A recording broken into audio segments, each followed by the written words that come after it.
मनीष के सवाल पर डॉक्टर अर्जुन ने एक लंबी आहें भरी और उदासी से कहा कि क्योंकि वे उस लड़की से नफरत करते थे, उसे अपनी फैमिली के लिए अपशगुन मानते थे। उनका मानना था कि तान्या ने उनके बेटे को धोखा दिया है और वे चाहते थे कि उनका बेटा दूसरी शादी कर ले, इसलिए मैंने उनकी मदद कर दी।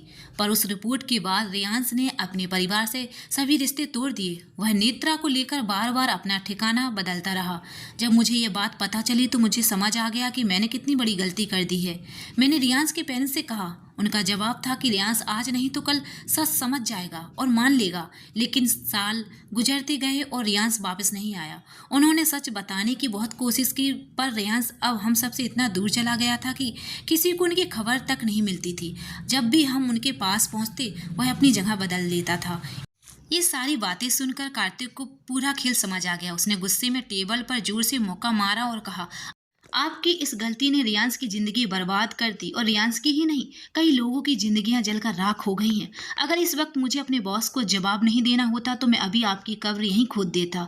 अचानक ही कार्तिक चिल्लाकर थम गया। उसकी आंखों में अग्नि थी, पर शब्दों के आगे कहने को कुछ नहीं बचा था। वह और सुनने के लिए बेसब्र हो उठा। कार्तिक गुस्से में चीखा, आप जानते हैं, रियांश ने अपनी जान ले ली। यह सुनते ही कमरे में सन्नाटा छा गया। डॉक्टर अर्जुन पूरी तरह हिल गए। कुछ पल के लिए वे बिल्कुल शांत बैठे रहे, पर अचानक उनके सीने में दर्द उठा।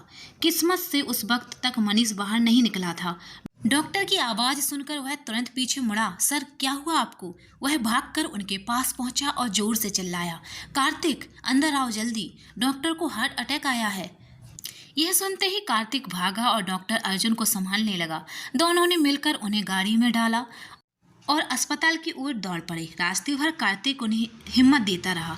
हिम्मत रखिए डॉक्टर, कुछ नहीं होगा आपको, बस थोड़ा और सह लीजिए। अस्पताल पहुंचते ही डॉक्टर को स्ट्रेचर पर लेटाकर अंदर ले जाया गया, पर जैसे स्ट्रेचर मूव हुआ डॉक्टर अर्जुन ने मुश्किल से कार्तिक का हाथ पकड़ लिया। उनकी सांसें भारी थी, आवाज़ टूट गई। मुझे माफ़ कर देना, मैं बस रियांश की मदद करना चाहता था। उनके शब्द वहीं थम गए और कुछ ही सेकंड बाद उनकी धड़कनें भी। कार्तिक ने गहरी सांस ली। आंखों में गुस्सा और दर्द दोनों थे। उसने धीमे स्वर में कहा, मदद, डैम इट, अब उस मदद की कोई कीमत नहीं रही। वह चुपचाप बाहर निकला, कुछ देर खड़ा रहा, फिर पानी पिया, ऊपर टेरेस की ओर बढ़ गया। वहां से उसने फोन निकाला और नंबर मिलाया। नमन, एक वॉइस रिकॉर्डिंग भेज रहा हूँ, तुम्हारे सारे सवालों के जवाब उसमें हैं। उसने कॉल कट दी और रिकॉर्डिंग ट्रांसफर कर दी। अब सच की जंजीर खुल चुकी थी, लेकिन उस सच्चाई की कीमत किसी की जान बन चुकी थी। नमन ने साइलेंटली सबको मैसेज किया और रूम में बुलाया। कार्तिक ने एक वॉइस रिकॉर्डिंग भेजी है। राहुल ने तुरंत कहा, प्ले करो, उम्मीद है इस बार कुछ गलत सुनने को ना मिले। वो सब टेबल के चारों ओर बैठ गए और रिकॉर्डिंग को बार बार प्ले करने लगे। करीब 20 मिनट तक सब कुछ सुनने के बाद रमेश अचानक गुस्से से बोला, व्हाट द हेल, रियांश के मॉम डैड ने ये सब किया? मन कर रहा है एक गोली सिर के आर पार कर दूं। उन दोनों के सारा खेल खुद रचकर सारा इल्जाम आरब पर डाल दिया। रमेश की बात पूरी भी नहीं हुई थी कि आरब, जो अब तक चुपचाप मुट्ठियां मींचे लाल आंखों के साथ बैठा था, अचानक खड़ा हुआ और गुस्से में रूम का दरवाजा पटकते हुए बाहर निकल गया। वो रिकॉर्डिंग अभी के अभी मेरे पास भेजो। उसे जाते देख विजय ने सिर पकड़कर कहा, अब ये क्या करने वाला है? विजय की बात सुनकर रमेश तुरंत उठ खड़ा हुआ, पर राहुल ने उसे रोकते हुए कहा, रुको, मैं साथ चलता हूँ। हमें देखना होगा कि वो कुछ गलत ना कर बैठे। कुछ ही देर में आरब तेज रफ्तार में कार निकाली और सीधा रियांश के घर के सामने जाकर ब्रेक लगाया। दरवाजा खुलते ही वहाँ के नौकर ने कह दिया, साहब वो तो वापस अमेरिका चले गए हैं। आरब वहीं ठहर गया, चेहरे पर गुस्सा, आंखों में सन्नाटा, जैसे जिंदगी एक और मोड़ पर उसे अधूरा छोड़ गई हो। जा रहे हैं, ये शब्द सुनते ही आरब का दिमाग जैसे फट रहा। उसने गाड़ी की स्पीड इतनी तेज कर दी कि हवा भी उसके साथ दौड़ने लगी। पीछे बैठे विजय ने मन ही मन बुदबुदाया, हे भगवान, ये बंदा कार चला रहा है या रॉकेट उड़ा रहा है? पता नहीं, मैं हर बार इसी के साथ क्यों निकल पड़ता हूँ। लेकिन ये बात जाहिर मैं कहने की हिम्मत नहीं जुटा पा रहा था। आरब ने बिना कुछ बोले रास्ता पार किया और कुछ ही देर में एयरपोर्ट के सामने गाड़ी रोक दी। वहाँ खड़े रियांश माता पिता, वो लोग जिससे आरब की आंखों में अब कोई अपनापन नहीं बचा, उसकी माँ ने आरव को देखते ही फिर वही इल्ज़ाम लगाने शुरू कर दिए, पर इस बार विजय से रहा नहीं गया। वो आगे बढ़कर बोला, मैडम, हर गलती दूसरों पर थोप देना आसान है, लेकिन कभी आईने में देखना भी जरूरी होता है। वो कुछ कहती उससे पहले ही आरव ने ठंडे लहजे में कहा, विजय, तुम यहाँ रहो, नेत्रा का ख्याल रखना, और आप दोनों मेरे साथ आइए। उसकी आवाज में ऐसा दबाव था कि कोई इनकार नहीं कर सका। वो सब चुपचाप आरव के साथ चल दिए। कुछ देर बाद आरव ने डॉक्टर की रिकॉर्डिंग उन दोनों को सुनाई, जिसमें सारी सच्चाई सामने थी। आवाज खत्म होते ही माहौल सन्नाटे में डूब गया। रियांश के माता पिता के चेहरे पर हैरानी, पछतावा और डर साफ झलक रहा था। वो दोनों कांपती आवाज में बोले, हमें माफ कर दो आरव, हमसे गलती हो गई। आरव ने आंखें बंद कर ली, कुछ पल खामोश रहा, फिर बोला, सच्चाई जानने में देर लगी, लेकिन शुक्र है अब कोई झूठ बाकी नहीं। कमरे में एक अजीब सी शांति फैल गई, जैसे तूफान थम गया था, मगर उसके निशान अभी भी बाकी थे। आरव का सब्र अब टूट चुका था। उसकी आवाज में गुस्सा नहीं बल्कि चोट थी। तन्या और मुझसे जो गलती हुई वो अनजाने में थी। हम दोनों अपने होश हवास में नहीं थे, लेकिन जो कुछ आप लोगों ने किया वो सोच समझकर पूरे इरादे से किया। और आपका वो बेटा, उसने एक बार भी अपनी आंख खोलकर ये देखने की कोशिश नहीं की कि वो लड़की उसकी अपनी बेटी है। ऐसे माँ बाप भगवान किसी को ना दे। ये कहते हुए आरव उठ खड़ा हुआ और दरवाजे की तरफ बढ़ गया। 2 कदम चलने के बाद वो रुका, पलटा और बोला, नेत्रा अब मेरे साथ रहेगी। आप दोनों के साथ उसका रहना अब बिल्कुल भी सुरक्षित नहीं है। और वैसे भी रियांश भी यही चाहता था। रियांश के माता पिता कुछ कहना चाहते थे, पर आरव की आंखों में जो आग थी, उसके सामने उनकी जुबान थम गई। आरव सीधा उस छोटे से कमरे में गया जहां नेत्रा चुपचाप अपनी गुड़िया के साथ खेल रही थी।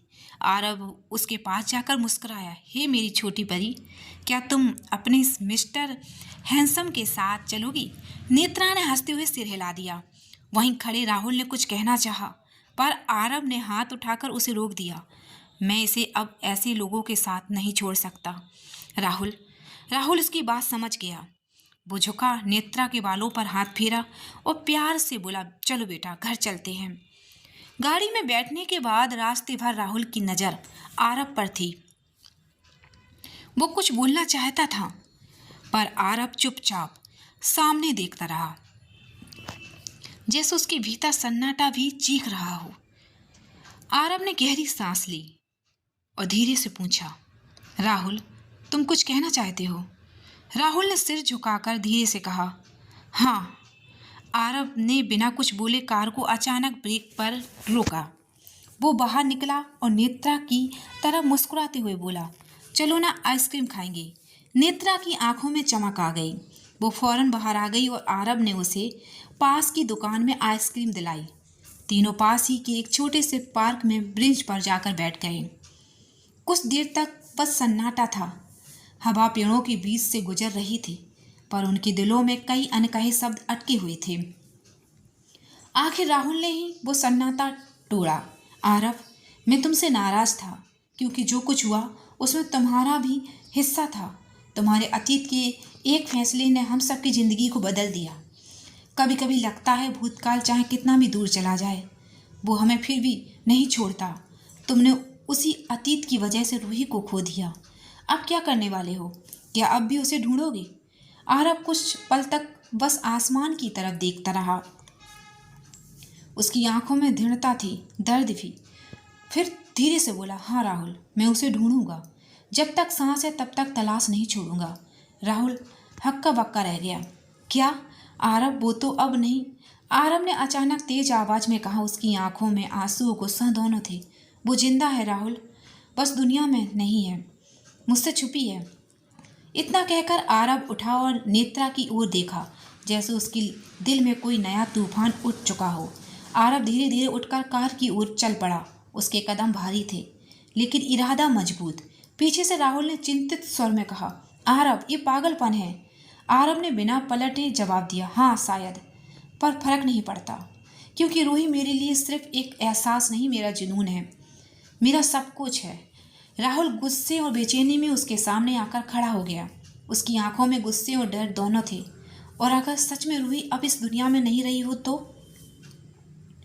आरव ने पल भर उसकी आंखों में देखा, फिर धीरे से बोला, तो मैं एक ऐसी चिता बनाऊंगा जिसमें रूही और मेरे प्यार की हर निशानी जल जाएगी, और उसी आग में मैं भी उसके पास चला जाऊंगा।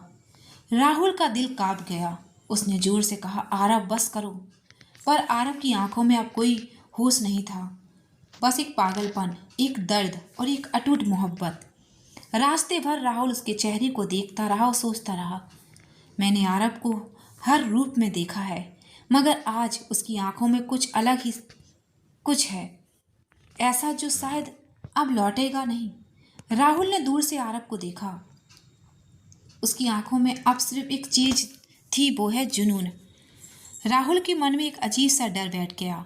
ये वही आरव है जिसे मैं सालों से जानता हूँ, लेकिन अब ये किसी और ही स्तर पर पहुँच चुका है। पता नहीं इस पागलपन की कीमत कितनी जिंदगियां बदल देगी। थोड़ी देर बाद वो सब मैंसन पहुंचे। नेत्रा ने जैसे ही अंदर कदम रखा, उसकी आंखें फैल गईं। उसने धीरे से पूछा, ये तुम्हारा घर है आरव? आरव उसके सामने झुककर घुटनों पर बैठकर मुस्कुराया। हाँ, ये मेरा घर है और आज से तुम्हारा भी। नेत्रा ने अपनी मासूम आंखों से मुस्कुराते हुए दिल को छू गई। उसी वक्त हॉल में आरुषि और नेहा कुछ काम कर रही थी। आरव ने नेत्रा का हाथ थामकर कहा, ये नेत्रा है और आज से हमारे परिवार का हिस्सा होगी। आरुषि और नेहा ने एक दूसरे की ओर देखा। वो पहले से सब कुछ जानती थी, क्योंकि विजय और रमेश ने पूरी कहानी उन्हें बता दी थी। लेकिन ये देखकर वो दोनों हैरान थी कि आरव उसे सीधे अपने घर ले आया। हवा में एक अजीब सी खामोशी थी। सबके चेहरों पर सवाल थे, पर आरव के चेहरे पर सिर्फ सुकून और एक ठान ली गई शांति। हाय, मेरा नाम आरुषि है। आरुषि ने मुस्कुराते हुए नेत्रा का स्वागत किया। उसकी आवाज में अपनापन था, पर माहौल में हल्की झिझक भी थी। वहीं पीछे खड़ी तनु सब कुछ चुपचाप देख रही थी। उसकी आंखों में गुस्सा साफ झलक रहा था। जिस इंसान के कारण उसकी बहन की जान चली गई, उसकी बेटी अब उसी घर में रह रही थी। ये बात वो हजम नहीं कर पा रही थी। बिना कुछ कहे वो मुड़ी और तेजी से अपने कमरे की ओर चली गई। आरुषि और नेहा ने एक दूसरे की तरफ देखा। दोनों समझ गई कि तनु के मन में अब भी वो जख्म हरे हैं। राहुल ने स्थिति को भांप लिया। उसने धीमे स्वर में कहा, मैं बात करता हूँ उससे। और फिर वो तनु के पीछे उसके कमरे की ओर बढ़ गया। उधर आरव अपने कमरे में था। सावर लेकर बाहर निकला। सफेद शर्ट पहनते हुए उसकी नजर दीवार पर लगी रूही की तस्वीर पर पड़ी। रूही की मुस्कुराती हुई तस्वीर। वो धीरे धीरे आगे बढ़ा, तस्वीर पर हाथ फेरा और आंखें बंद कर दी, मानो उसे स्पर्श में उसे उसकी मौजूदगी महसूस हो रही हो। धीरे से उसके होंठ हिले। उसकी आवाज़ में सच्चा दर्द था, जो दीवारों से टकराकर पूरे कमरे में गूंज उठा, और जैसे हवा में भी उस वाक्य को महसूस किया हो। हर चीज़ अचानक कुछ पल के लिए ठहर सी गई।